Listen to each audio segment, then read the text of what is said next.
क्या कभी आपने सोचा है, इस बार पर गौर किया है कि अचानक से पिछले कुछ सालों में नफ़रतों का बाज़ार इतना गर्म कैसे हो गया? अचानक से इतनी ज़्यादा मॉब लिंचिंग कैसे शुरू हो गई? अचानक से कैसे दो समुदाय एक दूसरे के ख़िलाफ़ इतना आग उगलने लगे? आखिर क्यों नफ़रतें दिलों में इतनी पनपने लगीं? बहुत सोचने वाली बात है। कहीं ना कहीं तो जो नेताओं ने बीज बोए हैं नफ़रतों के, वो तो एक अलग बात है, लेकिन फ़िल्म इंडस्ट्री भी इसमें कहीं से पीछे नहीं है।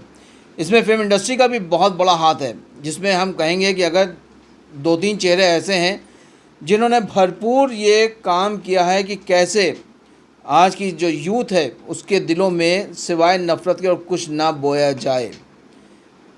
इसमें दो नाम तो बहुत प्रोमिनेंट नज़र आते हैं मुझे, एक विवेक अग्निहोत्री और दूसरे विपुल अमृतलाल शाह। विपुल अमृतलाल शाह जो हैं ये पहले मोहब्बतें बांटा करते थे, लेकिन इनको भी नज़र आ गया कि मोहब्बतें बांटने में उतना मज़ा नहीं है, उतने पैसे नहीं हैं जितना कि नफ़रतों को बोने में है।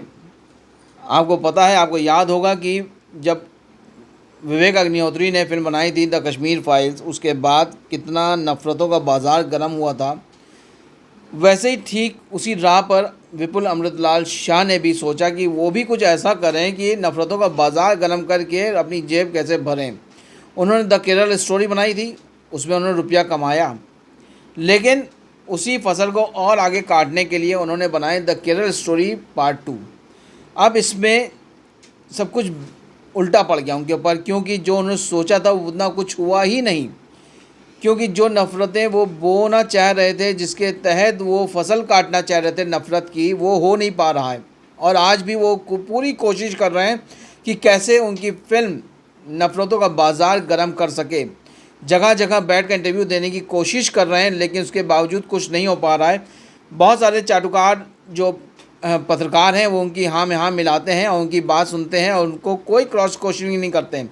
लेकिन वो बुरे फंस गए जब वो शुभांकर मिश्रा के पास पहुंच गए और शुभांकर ने उनको पूरी तरह से खंगाल दिया। पूरी तरह से उनको जो है ऊपर से लेकर नीचे तक उनको जो है ज़ीरो पे लाकर खड़ा कर दिया। जब उसने इससे तीखे क्वेश्चन उनसे पूछने शुरू किए तो उनके चेहरे पे हवाइयाँ उड़ रही थी और वो साफ नज़र आ रहा था। आपको बता दें, विपुल अमृतलाल शाह ने जब केरल स्टोरी 2 का जब ट्रेलर मीडिया के लिए रखा, ट्रायल रखा, तो मैं भी वहाँ मौजूद था, मैं भी वहाँ गया। और ट्रेलर देखने के बाद जाहिर सी बात है कहीं ना कहीं ये समझ में आ रहा था कि ये जो है नफ़रत की आग बोना चाह रहे हैं और उसी की फसल काटना चाह रहे हैं। जब बाहर निकले ट्रेलर देखकर तो ये बहुत चौड़े थे और उन्होंने कुछ वहाँ जो पत्रकार मौजूद थे उनसे उन्होंने बात करनी शुरू की, एक तरफा बात करनी शुरू करी।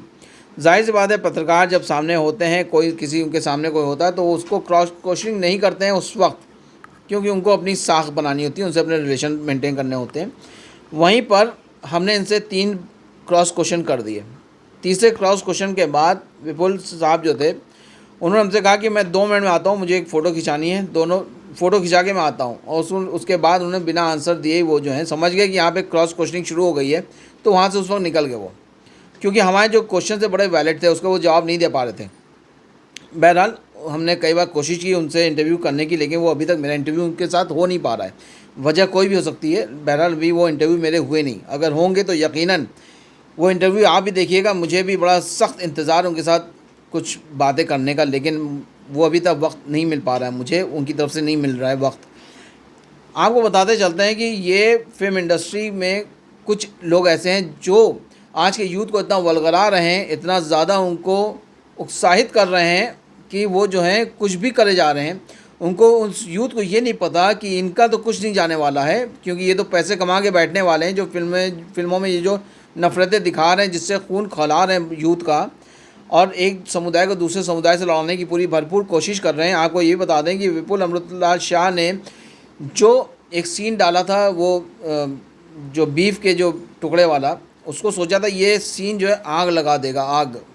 लेकिन भाई साहब वो सीन जो है लोगों ने ऐसा मजाक बनाया उसको, ऐसा मीम बनाया उसका, कि वो नेगेटिव हो गया उनके लिए। और उसी के चलते जो फिल्म की जो पब्लिसिटी थी वो पूरी नेगेटिव होती चली गई। जो लोग फिल्म देखना चाह भी रहे होंगे, लेकिन उनको जब सब चीज़ें नज़र आने लगी कि इसमें तो बहुत कुछ ऐसा है जो ज़बरदस्ती मतलब उनको उकसाया जा रहा है, कुछ देखने के लिए, कुछ करने के लिए। तो लोगों ने जाना भी बंद कर दिया। फ़िल्म को शायद, जो मुझे यकीन पता चला है, वो शायद 25 से 30 करोड़ का उसने बिज़नेस किया अभी तक, जो मुझे पता चला है आंकड़े। लेकिन बात यह है कि विपुल अमृतलाल शाह की फ़िल्म 25-30 करोड़ की नहीं थी, उससे कम की थी। लेकिन उनको जो एक्सपेक्टेशंस थे वो 100 करोड़ से ऊपर के थे, यानी कि 200-500 करोड़ का एक्सपेक्टेशन वो लेके चल रहे थे कि इतना मैं कमाऊंगा इस फिल्म से। लेकिन वो उनकी मंशा पूरी नहीं हो सकी अभी तक, और अब होगी भी नहीं, क्योंकि जाहिर सी बात है लोगों ने इस फिल्म को जो है नकारना शुरू कर दिया है।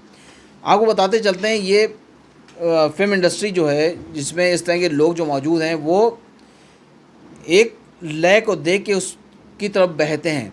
इनको पता है कि इस तरफ बहो तो यहाँ पे फ़ायदा है, यहाँ पे इनको हर तरफ से सपोर्ट मिलेगा, और वो अपॉर्चुनिस्ट होते हैं।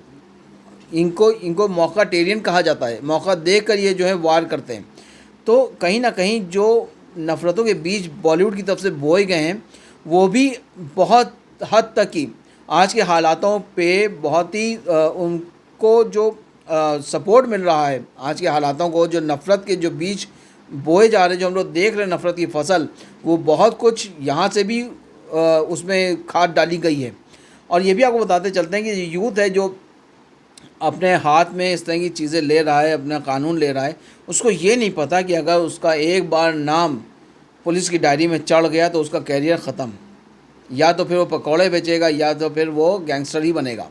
क्योंकि एक बार पुलिस रजिस्टर में आपका नाम चढ़ गया, फिर आपको कोई ढंग की नौकरी तो नहीं मिलने वाली। तो वो चीज़ें कोई बताना, किसी को बताना ज़रूरी है इस वक्त इस यूथ को, कि भाई साहब जो आप कर रहे हैं वो सिर्फ़ और सिर्फ आपको उकसाया जा रहा है, आपका भविष्य, आपके आने वाली जनरेशन का भविष्य ख़त्म किया जा रहा है। मेरा सिर्फ इतना कहना है कि बॉलीवुड जो है वो हमेशा बहुत ही शानदार फिल्में बनाता आया है, यादगार फिल्में बनाता आया है, मोहब्बतें बटोरता और बांटता हुआ आया है।